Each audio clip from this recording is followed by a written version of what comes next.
கதை கேளுங்க சேனலுக்கு உங்களை அன்புடன் வரவேற்பது சாந்திகா சிவகணேஷ். நண்பர்களுக்கு வணக்கம். அத்தியாயம் 27. மதுமிதா திருவிழாவில் நடந்த எல்லாவற்றையும் சாவகாசமாக ஒரு நாள் பிறந்த வீட்டினரும் புகுந்த வீட்டினரும் கூடியிருக்கும்போது கதையாக சொன்னாள். இதனை கேட்டு புகுந்த வீட்டினர் ஆச்சரியப்பட்டனர். ரூபாவை அவன் விரும்பவில்லை என்று புரிந்து கொண்டனர். இதனை கேட்ட வள்ளி, கடைசியில் எங்கள் அம்மாவோட நகை நம்ம குடும்பத்தை சேர்ந்தவங்க கிட்ட தான் இருந்திருக்கு. அப்போவே எங்கள் அம்மாவோட ஆசிர்வாதம் மாப்பிள்ளைக்கு கிடைச்சிருக்கு என்று சொல்லி பூரித்து போனார். மற்றவர்கள் அவர் சொன்னதை ஒத்துக்கொண்டனர். அந்த நீண்ட கோவில் தெருவின் சாலை ஓரங்களில் வரிசையாக பல கடைகள் முளைத்திருந்தன. குழந்தைகள் விளையாடும் மண்ணால் செய்த சின்ன சின்ன அழகிய சொப்பு சாமான்கள் முதல் பெரிய பெரிய பாத்திரங்கள் வரை வெவ்வேறு கடைகளில் விற்கப்பட்டன. கண்ணாடி, பிளாஸ்டிக், அலுமினியம் வளையல்கள், தோடுகள், சங்கிலிகள் பல வண்ணங்களில் ஒரு கடையில் மின்னின. அவற்றை பெண்கள்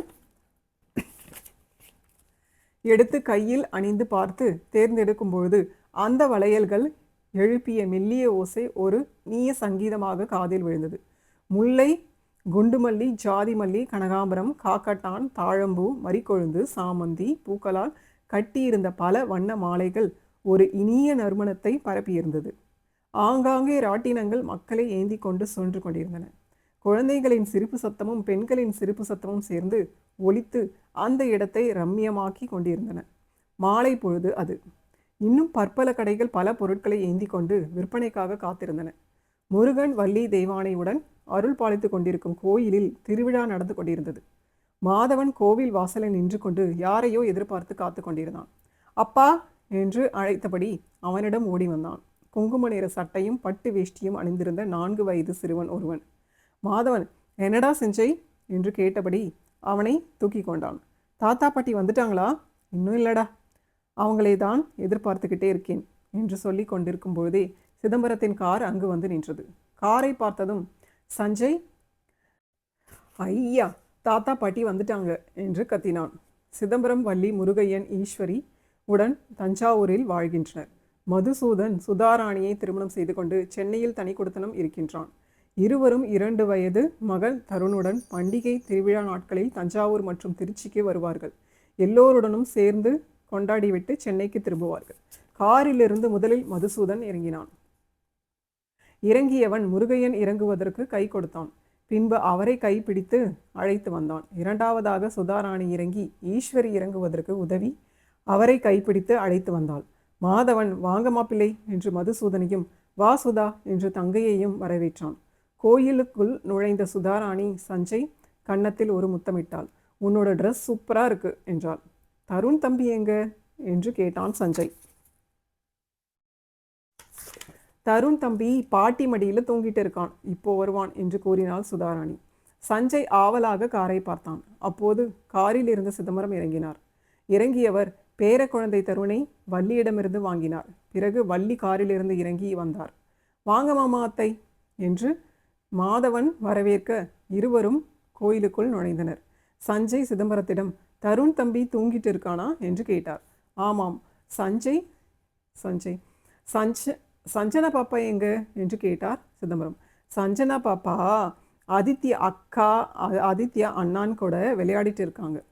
ஓ அப்படியா சஞ்சய் கண்ணா, சரி வா நாம் அங்கே போகலாம் என்ற சிதம்பரம் கோயிலுக்குள் நடந்தார். இவர்களை பார்த்ததும் அண்ணாமலை, வாங்க வாங்க, அர்ச்சனைக்கு நேரமாச்சு என்று அனைவரையும் அழைத்து கொண்டு முருகன் சன்னதிக்கு சென்றார்.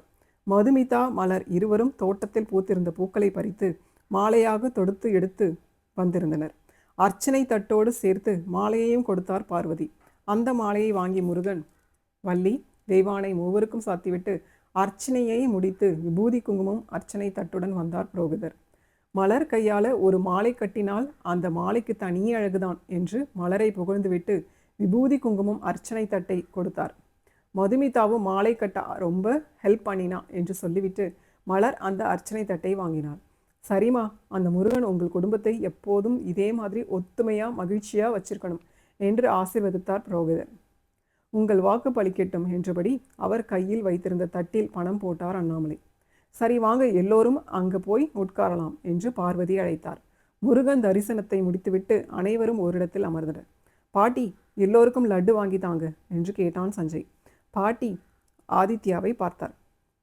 நீங்கள் சொன்னதுக்கு அப்புறம் நான் எதுவுமே வாங்குறது கிடையாது. சஞ்சய் தான் கேட்கிறான். எனக்கும் அதுக்கும் சம்மந்தமே கிடையாது என்றான் அப்பாவியாக முகத்தை வைத்துக்கொண்டு. ஆதித்யா இப்போது 11 வயது சிறுவன். சரி, ஏதோ ஒரு நாள் தானே, போய் வாங்கிட்டு வரேன் என்று சஞ்சயை கையில் பிடித்து கொண்டு சென்று அனைவருக்கும் லட்டு வாங்கி வந்தார். அண்ணாமலை, ஆதித்யா இந்தா உனக்கு என்று அவனுக்கு ஒரு லட்டை கொடுத்தார். அதித்தி என்று மலர் ஆறுமுகத்தின் 2வது குழந்தையான 5 வயது சிறுமி அதித்தியை அழைத்தார். என்னங்க தாத்தா என்று கேட்டாள் அதித்தி. இது உனக்கு என்று அவளுக்கு ஒரு லட்டு கொடுத்தார். சஞ்சய் என்று அழைக்க அவன் கையை நீட்டினான். அவன் கையில் ஒரு லட்டை வைத்தார். தருண் என்று அழைத்தார் அண்ணாமலை. தாத்தா, தம்பி தூங்கிட்டு இருக்கான், டிஸ்டர்ப் பண்ணாதீங்க என்றான் சஞ்சய். அப்படியா கண்ணா, சரிடா, நான் டிஸ்டர்ப் பண்ண மாட்டேன் என்றார் அண்ணாமலை. அதே நேரம் தருண் கண்ணை கசக்கி கொண்டு எழுந்தான். அவனை பார்த்த சிதம்பரம், தருண் எழுந்துட்டான் பாரு சஞ்சய் என்று சொல்லவும், தாத்தா அந்த லட்டை என்கிட்ட கொடுங்க, நான் கொடுக்கிறேன் என்ற சஞ்சய் அவரிடமிருந்து வாங்கி தருணிடம் கொடுத்தான். எல்லோரும் லட்டு வாங்கியாச்சா என்று கேட்டார் அண்ணாமலை. தாத்தா, சஞ்சனா பாப்பாவை மறந்துட்டீங்க என்றான் சஞ்சய். இல்லடா கண்ணா, சஞ்சனா பாப்பாவுக்கு 1 வயசு தான் ஆகுது, அதனால் லட்டு வேண்டாம், அம்மா கிட்ட சொல்லி வாழைப்பழம் கொடுக்க சொல்லு என்றார் அண்ணாமலை. சரிங்க தாத்தா என்றவன் மதுமிதாவிடம் சென்றான். அம்மா, தாத்தா எல்லோருக்கும் லட்டு கொடுத்தார், சஞ்சனா பாப்பா லட்டு சாப்பிடக்கூடாதாம், அதனால் நீங்கள் பாப்பாவுக்கு வாழைப்பழம் கொடுங்க என்றான் சஞ்சய். சரிடா கண்ணா என்ற மதுமிதா வாழைப்பழம் எடுத்து தன் மகளுக்கு ஊட்டிவிட்டாள். குழந்தைகள் அனைவரும் சேர்ந்து சிரித்து விளையாடினர். சிறிது நேரம் விளையாடிய பிறகு, தாத்தா, நான் திருவிழா கடையில் ரிமோட் கார் பார்த்தேன், எனக்கு சஞ்சய் தம்பிக்கு தருண் தம்பிக்கு வாங்கி தாங்க என்று கேட்டான் ஆதித்யா. சரிடா, வாங்கலாம் வாங்க என்று எல்லோரும் கிளம்பி வெளியில் வந்தனர்.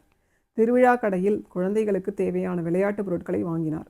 வாங்கிய பிறகு, குழந்தைகளுக்கு தேவையான எல்லாத்தையும் வாங்கியாச்சு மதுமிதா, நீ வருஷம் தேடிக்கிட்டு இருந்த பிள்ளையார் சிலை நான் ஒரு கடையில் பார்த்தேன், வா என் கூட நான் காட்டுகிறேன் என்று மலர் அழைத்தாள். ஆனால் சஞ்சய், அம்மா எனக்கு கால் வலிக்குது, வீட்டுக்கு போகலாம் வாங்க என்று மதுமிதாவை கூப்பிட்டான். இவனை கவனித்த பார்வதி, மலர், ஆறுமுகம், மதுமிதா, மாதவன், சுதாராணி, மதுசூதன், இங்கே உங்களுக்கு தேவையானதை வாங்கிக்கிட்டு பொறுமையாக வாங்க, நாங்கள் எல்லோரும் குழந்தைகளை கூட்டி கொண்டு வீட்டுக்கு போகிறோம், என்ன சரியா என்று கேட்டார். இந்த யோசனை எல்லோருக்கும் சரியாகப்பட்டதால் எல்லோருக்கும் சரி என்றனர். குழந்தைகளோடு பெரியவர்கள் வீட்டுக்கு சென்றனர். இளம் தம்பதியினர் ஜோடி ஜோடியாக திருவிழா கடையில் தேவையான பொருட்களை வாங்கினர். மலர் மதுமிதாவை அந்த கடைக்கு அழைத்துச் சென்றாள். மதுமிதா அந்த பிள்ளையார் சிலையை பார்த்தாள். அக்கா, இதே சிலைதான், இதைத்தான் நான் ரொம்ப நாளாக தேடிக்கிட்டு இருந்தேன், கிடைச்சிச்சு என்று மகிழ்ந்தாள். பணம் கொடுத்து அதை வாங்கி கொண்டு மாதவனிடம் வந்தாள். மலர் ஆறுமுகத்துடன் திருவிழா கடைகளில் பொருட்கள் வாங்க சென்றனர். மதுமிதா மாதவனிடம் அந்த சிலையை காண்பித்து, இதே மாதிரி ஒரு சிலையை தேனி திருவிழாவில் கீதாவுக்காக நான் வாங்க போய் தான் அந்த சண்டை நடந்த இடத்துக்கு வந்தேன் என்றாள். அப்போ இந்த பிள்ளையார் தான் நாம் சந்திக்க காரணமா என்று ஆச்சரியமாக கேட்டான் மாதவன். ஆமாம் மாதவன் என்றாள் மதுமிதா. அப்போ இவரோட ஆசீர்வாதம் நமக்கு எப்பவுமே வேண்டும் என்று பிள்ளையாரை கையெடுத்து கும்பிட்டு, எப்பொழுதும் இப்படியே சந்தோஷமாக இருக்க வேண்டும் என்று வேண்டிக் கொண்டான். அப்போது மழை லேசாக தூறியது. மதுசூதன் தன் கையில் இருந்த குடையை விரித்து சுதா என்று அழைத்தபடி நடுவில் நின்று கொண்டிருந்த மதுமிதாவை கவனிக்காமல் அவளை தாண்டி அவரிடம் சென்று அவளுக்கு குடை பிடித்தான். மதுமிதா மதுசூதன் தோளில் தட்டி, அண்ணா, மது நீங்கள் ஒரு கேரக்டர் நின்றுக்கிட்டு இருக்க, ஞாபகம் இருக்கா என்று கேட்டாள். அவன் அது வந்து நான் கவனிக்கல மது என்றான் சிரித்தபடி. மதுமிதா தலை மீது கையை வைத்து யாரையோ தேடுவது போல தேடியபடி, யாரோ ஒருத்தங்க எப்போவோ ஒரு தடவை நான் இப்படி செய்ததற்கு என்னை கிண்டல் பண்ணாங்க, அவங்கள தான் தேடிக்கிட்டு இருக்கேன் என்று சொன்னதும் மாதவன் சிரித்தான். இதை கேட்ட சுதாராணி புரியாமல் விழித்தாள். என்ன, நீ மட்டும் தனியாக சிரிச்சிட்டு இருக்க மாதவா என்று கேட்டபடி அங்கு ஆறுமுகம் வந்தான். அவனை பின்தொடர்ந்து மலர் வந்தாள். சொல்லட்டுமா என்று மதுசூதனை பார்த்து கேட்டான் மாதவன். வேணாம்னு சொன்னா விடவா போறீங்க, சொல்லுங்க என்று அவன் சொல்லவும், மாதவன் அன்று கடற்கரையில் மதுசூதன் பேசியதை சொல்லவும் அனைவரும் சேர்ந்து சிரித்தனர். இந்த கதை இத்துடன் முடிவடைந்தது. இவ்வளோ நேரம் நீங்கள் பொறுமையாக கதை கேட்டதுக்கு மிக்க நன்றி நண்பர்களே. இந்த வீடியோ உங்களுக்கு பிடிச்சிருந்தா லைக் பண்ணுங்கள், ஷேர் பண்ணுங்கள், கமெண்ட் பண்ணுங்கள். மறக்காமல் சேனலை சப்ஸ்கிரைப் பண்ணிக்கோங்க. உங்களோட கமெண்ட்ஸ் தான் எனக்கு நல்ல மோட்டிவேஷனாக இருக்கும். மிக்க நன்றி நண்பர்களே.